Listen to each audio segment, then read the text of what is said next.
Hello, it's 9 p.m. in RTD. Time to English New Edition for tonight headlines. So we have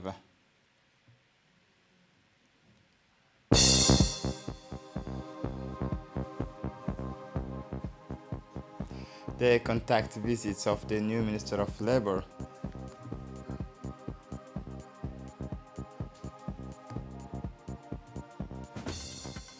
For the international scene, United States ready to respond decisively in case of invasions of Russia. Welcome to our newsroom. As usual, the Muslims faithful of our country and others from the region and around the world have given themselves up yesterday afternoon for the official opening of the great gatherings of Muslims commonly called Ijtima', organized every year in Pika 23 was stormed yesterday afternoon by thousands of faithful who came from everywhere. Young, old men have all responded to the opening of this great annual Muslim gathering. The objective of this religious meeting remains to remind the participants from different countries the importance of our religion.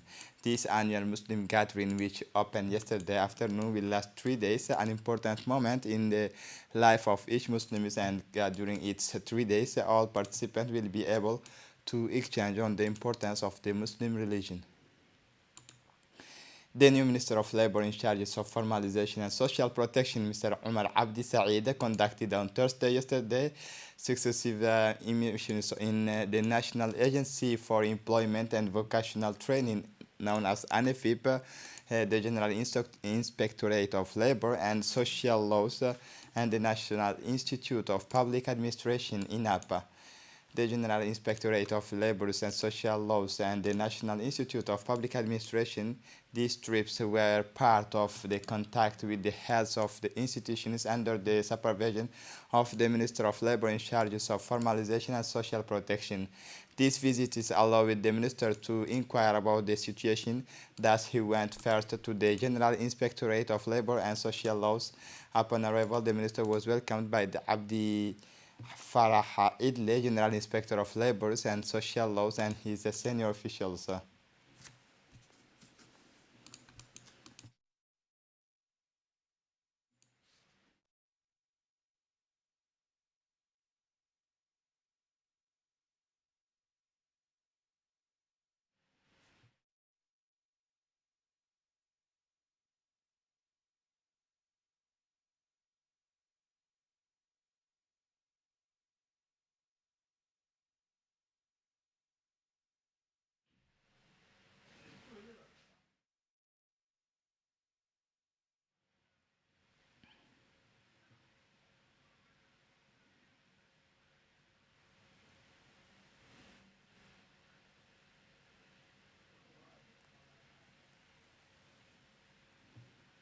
The final stage of the Tower of Contact, initiated by the new Minister of Labor in charge of formalization and social protection, Mr. Omar Abdi Saeed, who went to the National Institute of Public Administration.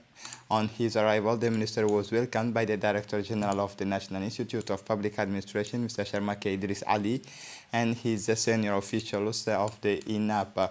This visit was an opportunity for the minister to take the full measures of the transformation of the INAPA, which offers training to newly appointed civil servants following recruitment or promotion, ensuring the development and recycling of managers, primarily from the administration, respond to specific training requests from organization by offering customized management training programs, facilitate reflections and discussions among peers groups on the administration's major issue and major staff, thus developed and maintain partnership with foreign training institutions capable of to respond to requests for certified training from the administration or from public or private institutions.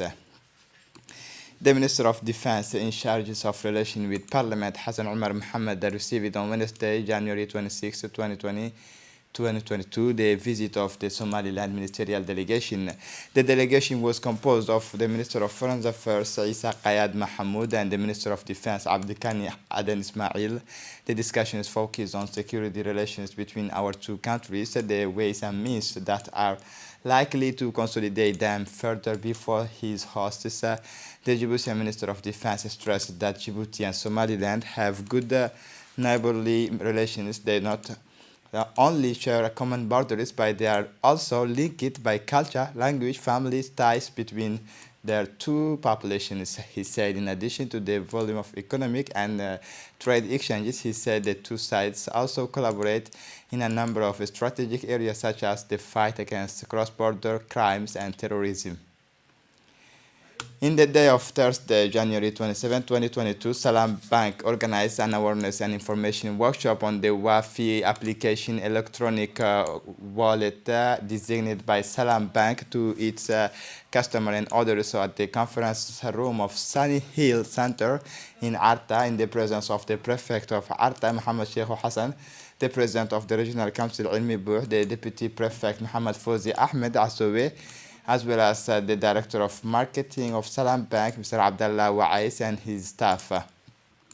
The objective of this awareness day was to present this new product of Salam Bank to all customers, military and traders in the city of Arta, in order to provide them with all the services offered to facilitate their money transfer abroad, but also to be able to make transactions wherever they are and at any times in complete security. Salam Bank, which is installed since 2019, being the first bank to have a branch in Arta, which is to diversify its product and services to all these customers and others, while also proposing to the authorities of the regions of Arta to be able to participate in the socio-economic development of the region through sustainable investments. Yesterday afternoon, at the headquarters of the Regional Council of Obok, the Djiboutian Football Federation is held at the ceremony of handing over equipment to the president of the teams of the Regional League of Obok. These equipment are composed of jersey, shoes, balls, shin guards, as well as the shirt of referees and ball boys.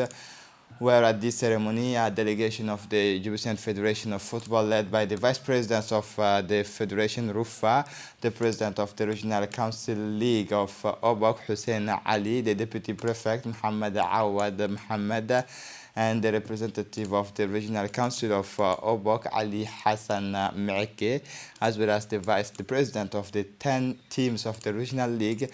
On the sidelines of this ceremony of distribution of equipment, the leaders of the Federation had met Wednesday morning the Prefect of Obok, Abdul Malik Muhammad Banoita, with whom they discussed the ways and means of developing soccer in the interior regions.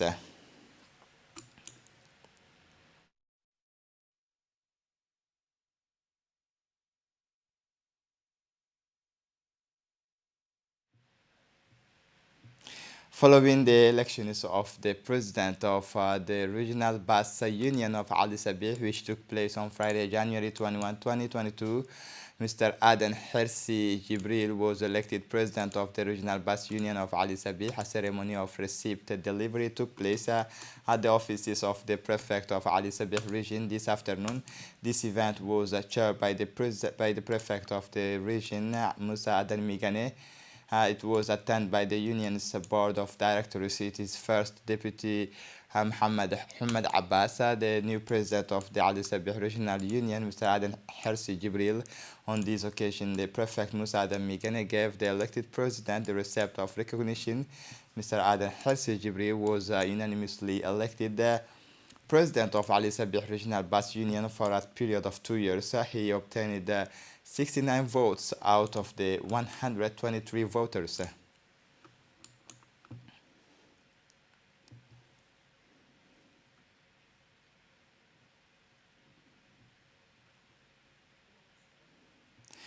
For the international scene, Joe Biden met on Thursday with Ukrainian President Volodymyr Zelensky. The U.S. president assured that U.S. and its allies would respond decisively in the event of a Russian invasion and raised the possibility of additional economic assistance to Ukraine, distinct a possibility that the Russians could invade Ukraine in February, a date already mentioned by U.S. intelligence, said on Twitter the spokeswoman of the U.S. National Security Council. But Washington also says it is preparing to new economic sanctions against Russia in the event of an invasion, targeting in particular the Nord Stream 2 gas pipeline dear to Moscow. Regarding Nord Stream 2, we continue to have very strong and clear conversations with our German allies, and I want to be clear with you today.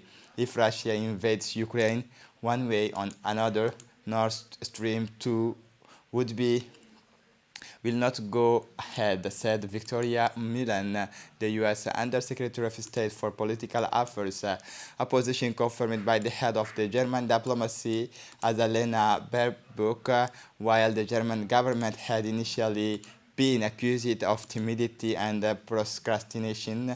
Annalena Baerbock said that the strong sanctions prepared by the West in cases of a Russian offensive included Nord Stream 2, which is still waiting to be commissioned. The fate of the controversial gas pipeline should be at the heart of the next visit of German Chancellor Olaf Scholz to the White House on February 7.